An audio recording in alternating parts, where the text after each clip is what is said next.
Hello students, welcome to learn commerce with SK. आज हम करने वाले हैं कैश बुक। इस लेक्चर में हम समझेंगे कैश बुक होता क्या है, क्यों बनाई जाती है कैश बुक, इसके टाइप्स कौन कौन से हैं। एक है simple cash book, 2 column cash book and 3 column cash book.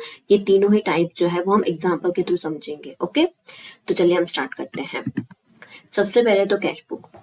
तो बहुत सारे कैश ट्रांजेक्शन होते हैं, ठीक है। कैश रिसिप्ट भी होती है, कैश पेमेंट की जाती है बिजनेस में, ठीक है। बहुत सारे ट्रांजेक्शन होते हैं रिलेटेड टू कैश। और जो भी प्रेजेंट क्रेडिट ट्रांजेक्शन है, ठीक है, जो भी क्रेडिट के ट्रांजेक्शन है वो फ्यूचर में क्या बन जाएंगे, कैश ट्रांजेक्शन बन सकते हैं। तो इसीलिए बहुत सारे जो ट्रांजेक्शन हैं उसको हम एक सेपरेट बुक में मेंटेन करेंगे। If a separate book is maintain for recording cash transaction, तो हमें क्या बन जाएगा, इजी हो जाएगा हमारे लिए। अकाउंट लिखने में, समझने में, देखने में हमें इजी रहेगा, क्योंकि जो कैश बुक जो एक सेपरेट बुक बनाई जाएगी कैश ट्रांजेक्शन के लिए। Hence, instead of entering cash transactions in the journal में ही ये सारे कैश ट्रांजेक्शन्स एंटर करने के बजाय हम एक अलग सेपरेट बुक में रिकॉर्ड करते हैं।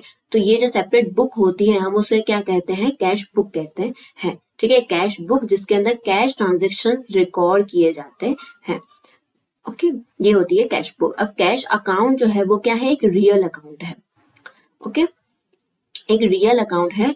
तो रियल अकाउंट का जो भी जो रूल है वो कैश अकाउंट में भी वही होता है। जैसे कि हेंस व्हेन कैश कम्स इन, जब कैश आएगा तो cash account is debited, cash account में क्या होगा, वो डेबिट होगा। व्हेन कैश गोज आउट, जब कैश जाएगा बिजनेसमैन से, इट इज क्रेडिटेड, तो वो क्या हो जाएगा, क्रेडिट होगा। तो यही रूल अप्लाई होगा कैश बुक में भी। जो कैश अकाउंट में रूल अप्लाई होता है वही रूल जो है वो कैश बुक में भी अप्लाई होगा। ओके, कैश बुक क्या है, cash book is a type of subsidiary book. हमने सब्सिडरी बुक देखा था ना, इसके पहले वाला जो लेक्चर था वो सब्सिडरी बुक का था। ओके, तो सब्सिडरी बुक हमने जब देखा था तब हमने इसके टाइप्स में कैश बुक भी देखा था, ठीक है। तो कैश बुक क्या है, एक सब्सिडरी बुक ही है in which cash transactions are recorded. Subsidiary books में बहुत सारी टाइप्स हैं, जैसे कि कैश बुक है, एक है परचेज बुक है, उसके बाद सेल्स बुक है, फिर रिटर्न्स की बुक्स हैं, ठीक है। रिटर्न्स बुक्स हैं means purchase return book, sales return book, bills receivable book है, बिल्स पेबल बुक है, फिर बिल्स पेबल बुक है, फिर जर्नल प्रॉपर। ये सारे हमने देखे थे किसमें, सब्सिडरी बुक्स में। तो ये उसी का ही टाइप है यहाँ पर, ये कैश बुक। ओके, तो cash book is that sub division of journal का ही एक सब डिवीजन है cash book, in which only cash transactions are recorded, जिसमें सिर्फ और सिर्फ कैश ट्रांजेक्शन्स ही रिकॉर्ड होते हैं। एंड इज डिवाइडेड, जो कैश बुक है वो 2 पार्ट्स में डिवाइडेड है। एक है रिसिप्ट और एक क्या है, पेमेंट्स है। एक रिसिप्ट और एक पेमेंट, इस तरह से 2 पार्ट में ये डिवाइड है। तो जैसे हमने सब्सिडरी बुक में देखा था कि सारी सब्सिडरी जो बुक थी ना वो ओनली वन साइड थी, ठीक है, one side in the subsidiary books. जैसे कि परचेज बुक है, सेल्स बुक है, रिटर्न बुक्स वगैरह, ये सब क्या थी, एक साइड की बुक थी। इन सब में क्या थी, एक ही साइड थी। जैसे कि यहाँ पर होता है डेट, उसके बाद पर्टिकुलर, उसके बाद जो भी इनवॉइस नंबर होता है वो हम लिखते हैं, LF और अमाउंट, ठीक है। तो इस तरह से ये सिर्फ एक साइड ही था इसमें परचेज बुक, सेल्स बुक और रिटर्न बुक्स में ये एक ही साइड का था। But in any ledger account cash book has 2 sides. Ledger account की तरह जो कैश बुक होती है ना उसमें 2 साइड्स होती है। एक होता है लेफ्ट हैंड साइड, जिसे रिसिप्ट साइड कहते हैं, एक होता है रिसिप्ट साइड, और एक क्या होता है, पेमेंट साइड होता है। ओके, तो यहाँ पर 2 साइड होती है, एक है रिसिप्ट साइड और एक है पेमेंट साइड। ये 2 साइड होती है। Receipt side means debit side होती है और पेमेंट साइड मीन्स क्या है, क्रेडिट साइड होती है। यहाँ पर 2 साइड्स होती हैं। Okay, when cash comes in due to some transactions it is written on the left side. अगर जो कोई कैश आ रही है तो हम कहाँ पे लिखते हैं, रिसिप्ट साइड, यानी कि लेफ्ट हैंड साइड हम लिखते हैं या फिर रिसिप्ट साइड लिखते हैं कैश बुक की। और उसी तरह अगर जो कोई कैश जा रही है तो कैश जाएगी मीन्स हमने क्या किया होगा, पेमेंट की होगी, तो हम कहाँ पर लिखेंगे, यहाँ कैश गोज, ठीक है, गोज आउट। तो हम यहाँ पर पेमेंट साइड लिखेंगे, यानी कि राइट हैंड साइड हम लिखेंगे, credit side, okay. And the cash book is prepare like a cash account, cash account की तरह ये प्रिपेयर होती है, और इसीलिए ही ये क्या है, cash book itself act as the cash account. तो ये भी एग्जाम में आ सकता है, एमसीक्यू में आ सकता है कि कैश बुक जो है वो कैश अकाउंट की तरह ही काम करती है, okay. Since cash transactions are recorded directly in the cash book, a separate cash account is not required. इसलिए कैश अकाउंट, जो कैश बुक अगर हम प्रिपेयर करेंगे किसी बिजनेस में, कैश बुक अगर जो प्रिपेयर होगा, सारे के सारे जो ट्रांजेक्शन्स हैं, कैश ट्रांजेक्शन्स, वो कैश बुक में ही रिकॉर्ड होंगे, तो अलग से हमें कैश अकाउंट प्रिपेयर करने की जरूरत नहीं है, ये लेजर का ही काम करेगा कैश बुक, ओके। तो इसीलिए इसे बनाने का जो भी टाइम और लेबर है वो हमारा क्या हो जाएगा, बच जाएगा, ठीक है। तो जैसे कि initially writing cash transactions in the journal, पहले हम क्या करते हैं, कैश ट्रांजेक्शंस जर्नल में रिकॉर्ड करते हैं, देन इसको हम पोस्टिंग किसमें करते हैं, टू द कैश अकाउंट में, इन द लेजर, ठीक है। पहले किस में करते हैं, जर्नल में करते हैं, फिर हम उसको पोस्ट करते हैं कैश अकाउंट में, हम पोस्ट करते हैं, ठीक है। तो ये जो करने का जो प्रोसेस है, टाइम वगैरह है, वो हमारा सेव हो जाएगा, ये सब कुछ करने की जरूरत हमें नहीं पड़ेगी, ठीक है। तो इसीलिए cash book serves the purpose of both, कौन सा, एक तो जर्नल एंड लेजर, इन दोनों का ही जो पर्पस है वो ये दोनों का ही काम करता है, for cash transaction, only for cash transaction, okay. तो ये होता है कैश बुक। तो ये भी एग्जाम में आ सकता है, एमसीक्यू में आ सकता है कि cash book serves the purpose of both journal and ledger for cash transactions। तो ये भी आपको, ये लाइन भी आपको याद रखनी है। चलिए अब हम देख लेते हैं types of cash book. Cash book के टाइप्स तो जनरली यहाँ पर 3 टाइप्स हैं। एक तो है सिंपल कैश बुक, जो 1 कॉलम कैश बुक होती है। सेकेंड है 2 कॉलम कैश बुक, उसके भी 3 टाइप्स हैं। एक है cash and bank, cash and discount column है, जिसमें 2 कॉलम होती है, ठीक है। 2 कॉलम है तो 2 कॉलम हो गए सब में, कैश एंड डिस्काउंट का। और उसके बाद है cash and bank column, and एक है बैंक एंड डिस्काउंट कॉलम, ठीक है, ये 3। और उसके बाद है थर्ड टाइप है कैश बुक का, वो है 3 कॉलम कैश बुक, जिसके अंदर कैश, डिस्काउंट एंड बैंक तीनों ही आ गया, ओके, ऐसी कैश बुक। तो इन तीनों के बारे में हम समझेंगे। सबसे पहले तो हम सिंपल कैश बुक के बारे में हम समझेंगे, 1 कॉलम कैश बुक। तो ये देखिए, ये है सिंपल कैश बुक, ये इसका फॉर्मेट है, जिसके अंदर only transaction relating to cash are written, सिर्फ और सिर्फ कैश के ट्रांजेक्शन ही रिकॉर्ड किए जाते हैं इसमें, ठीक है। सिंगल कॉलम में सिर्फ और सिर्फ कैश के ट्रांजेक्शन ही रिकॉर्ड किए जाते हैं, बैंक के और डिस्काउंट के रिकॉर्ड नहीं होंगे, ओके। तो यहाँ पर देखिए, सब ये डेबिट साइड है, और यहाँ पर ये देखिए क्रेडिट साइड है। तो डेबिट साइड पे डेट, उसके बाद है पर्टिकुलर, मीन्स जो रिसिप्ट जितनी भी होंगी वो यहाँ पे हम लिखेंगे।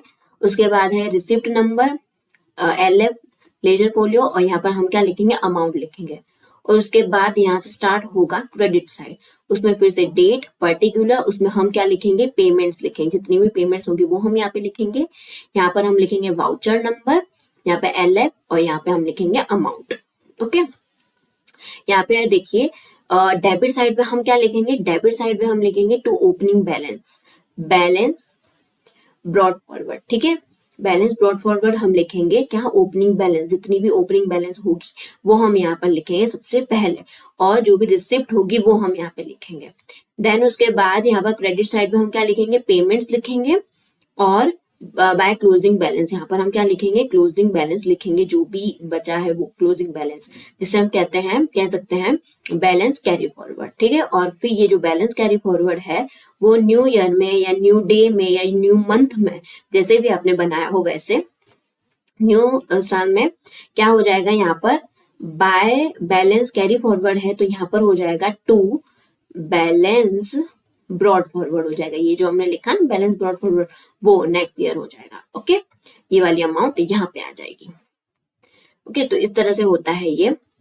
और हाँ, एक बात और ध्यान रखनी है कैश बुक में कि रिसिप्ट जो होती है ना वो ज्यादा होती है पेमेंट से, क्योंकि जितना हमारे पास पैसा है हम उतना ही खर्च करेंगे। ओके, तो हमेशा इसकी जो क्रेडिट साइड रहेगी। अब हम आगे देख लेते हैं।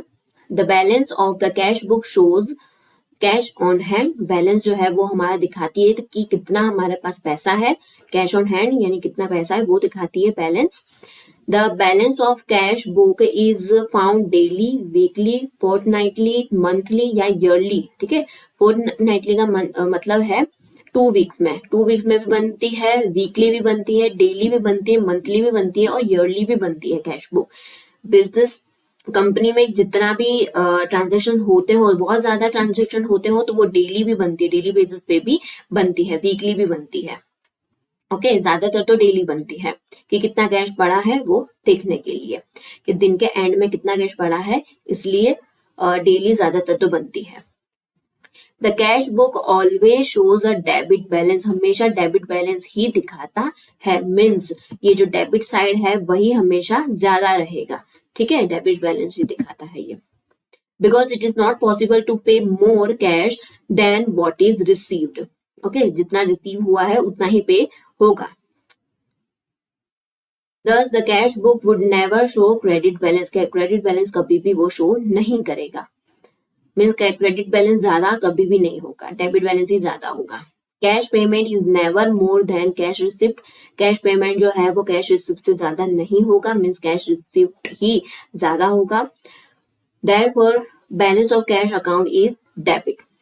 Therefore in the beginning में हमने देखा था ना, beginning of the cash book the cash balance is shown as balance brought forward या opening balance on the debit side। यहाँ पर देखिए beginning में हमें यहाँ पर दिखेगा ओपनिंग बैलेंस या फिर बैलेंस ब्रॉड फॉरवर्ड, वो हम यहाँ पे लिखेंगे। ठीक है, वो दिखेगा। फिर दिन भर जितनी भी ट्रांजेक्शन होगी वो सारी होंगी और फिर एट द एंड हम इसे क्लोज करेंगे तो यहाँ पर हमें मिलेगा। Okay, closing balance.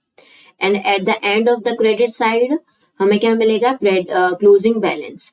Closing balance is workout and it is shown as balance carry forward. Carry forward means आगे हम उसको कैरी करेंगे, कैरी फॉरवर्ड करेंगे। ओके, अब हम एक एग्जांपल के साथ समझ लेते हैं तो ताकि हमें अच्छे से समझ में आ जाए। ओके, यहाँ पर हमें कैश बुक प्रिपेयर करनी है, कैश बैलेंस हमें फाइंड आउट करना है कि कितना है। तो यहाँ पर देखिए किसकी करनी है prepare, cash book of Shri Sharad Parikh. यहाँ पर हमने लिख दिया cash book of Shri Sharad Parikh. यहाँ पर डेबिट बैलेंस है, यहाँ पर होगा क्रेडिट, यहाँ पर date, receipt number, LF amount, यहाँ पर date, payments, voucher number, LF and amount. Okay, first है यहाँ पर 1 जून को started business with cash 2 lakh. अब बिजनेस स्टार्ट किया है 2 लाख से, मतलब कि बिजनेस में 2 लाख रुपए जो है वो आए हैं। ठीक है, बिजनेस में आए हैं यानी कि रिसिप्ट साइड होगा, तो हम रिसिप्ट साइड हम यहाँ पे लिखेंगे 1 जून डेट में हमने लिखा to capital account, means capital लेके आए हैं कितनी, 2 लाख अमाउंट की। ठीक है, बिजनेस में जो भी आएगा तो वो हम रिसिप्ट साइड पे लिखेंगे। फिर bought furniture of 10,000 and stationery 2,000। अब फर्नीचर 10,000 का और स्टेशनरी 2,000 का लेके आए हैं। ठीक है, ब्रॉड खरीदा है। ठीक है, तो उसके लिए पैसे देंगे फिर फर्नीचर आएगा ना, तो पैसे तो दिए होंगे, मीन्स हमने पेमेंट तो की होगी, तो इसलिए वो हम यहाँ पर लिखेंगे पेमेंट में लिखेंगे। क्रेडिट साइड पे पेमेंट में हम लिखेंगे बाय फर्नीचर अकाउंट कितना 10,000 एंड बाय स्टेशनरी अकाउंट कितना होगा यहाँ पर 2,000।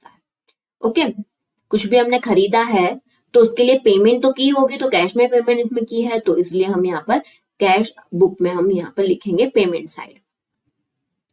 उसके बाद है थर्ड डेट है परचेज गुड्स। परचेज किया है goods 1,50,000 for cash and 2,000 paid for cash. अब परचेज किया है गुड्स तो उसके लिए पेमेंट की होगी, तो पेमेंट किसमें की है, फॉर कैश, कैश में हमने पेमेंट की है, तो हम यहाँ पर लिखेंगे 3 तारीख। पेमेंट में हम लिखेंगे परचेज अकाउंट, परचेज किए इसलिए परचेज अकाउंट 1,50,000 और कैरिज के पे किए हैं 2,000, तो वो भी हम यहाँ पे लिखेंगे 2,000। उसके बाद आगे है sold goods on behalf of Santosh for which a commission of ₹10,000 is received. अच्छा, अब हमें कमीशन मिला है पैसों में, तो कमीशन मिला है मतलब क्या हुआ होगा, ये रिसिप्ट होगा, तो हम यहाँ पर लिखेंगे रिसिप्ट साइड। कमीशन अकाउंट कितना होगा यहाँ पर 10,000। उसके बाद है 5th नंबर का sold goods for cash, cash में सेल किया है 50,000, कैश में हम सेल करेंगे तो हमारे पास तो पैसे आएंगे ना, पैसे आएंगे यानी कि क्या हम करेंगे, रिसिप्ट साइड हम लिखेंगे सेल्स अकाउंट, हमने यहाँ पे लिखा 50,000, ठीक है, सेल्स अकाउंट, सेल किया है कैश में, तो हम यहाँ पे लिखेंगे रिसिप्ट अकाउंट में हम लिखेंगे सेल्स अकाउंट 50,000। उसके बाद है यहाँ पर पेड टू निकिता 20,000, 20,000 का पे किया है निकिता को। ओके, तो यहाँ पर पे किया है तो हम पेमेंट साइड लिखेंगे हम निकिता अकाउंट कितना 20,000, निकिता को पे किया इसलिए निकिता अकाउंट 20,000। उसके बाद है sold goods to Ragini on credit, अब ये तो क्रेडिट में सेल किया है तो ये तो कहाँ पर होगा, क्रेडिट ट्रांजेक्शन है, जो क्रेडिट ट्रांजेक्शन है वो हम कहाँ पर लिखेंगे, सेल्स बुक में लिखेंगे, ठीक है, सेल्स बुक, सेल किया है क्रेडिट सेल है तो सेल्स बुक में हम लिखेंगे।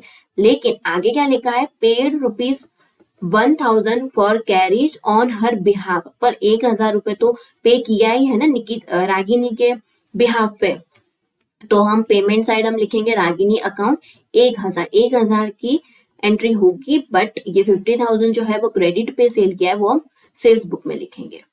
देन उसके बाद है 15 नंबर का रिसीव्ड 10,000 फ्रॉम मुकेश, मुकेश से हमें मिले हैं पैसे तो हम यहाँ पे लिखेंगे Mukesh account 10,000। Okay, sold goods for cash 30,000, sale किया है तो सेल्स अकाउंट कितना 30,000, कैश से ही किया है ना।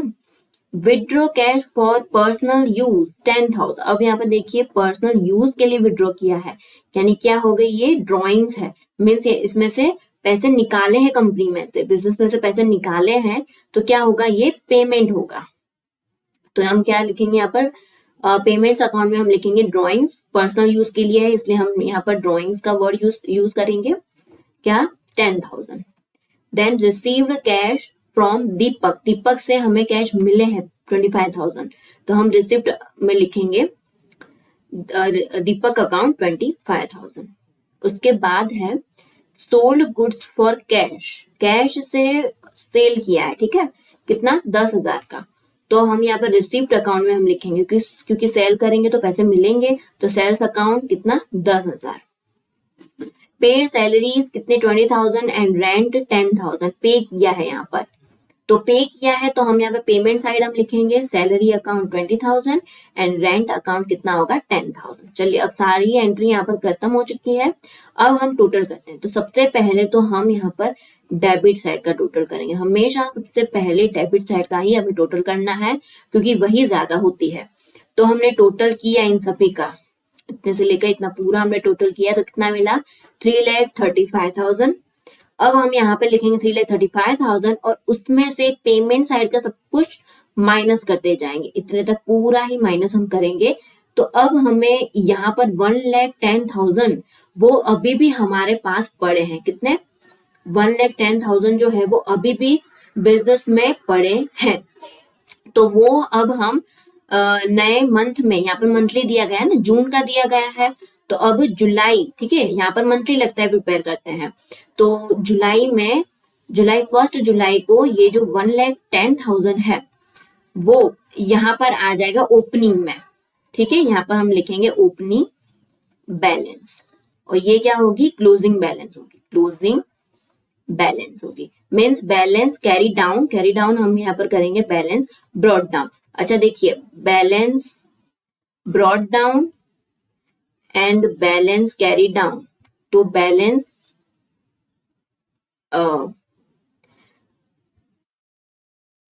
Carry down and carry forward दोनों सेम होता है और ब्रॉड डाउन और ब्रॉड फॉरवर्ड दोनों ही सेम होता है, ठीक है। तो देखिए यहाँ पर कैरी डाउन होकर मीन्स कैरी फॉरवर्ड कहाँ पर हुआ, नीचे न्यू मंथ में हुआ ब्रॉड डाउन मतलब कि ब्रॉड फॉरवर्ड हुआ है, ठीक है, ओके। तो ये होगा जो 1 लाख है वो यहाँ पर ओपनिंग हो जाएगा, 1,10,000 यहाँ पर ओपनिंग हो जाएगा। ज्यादा समझ में ना आए तो ओपनिंग और क्लोजिंग बैलेंस आप लिख सकते हैं, कोई दिक्कत की बात नहीं होगी, ओके।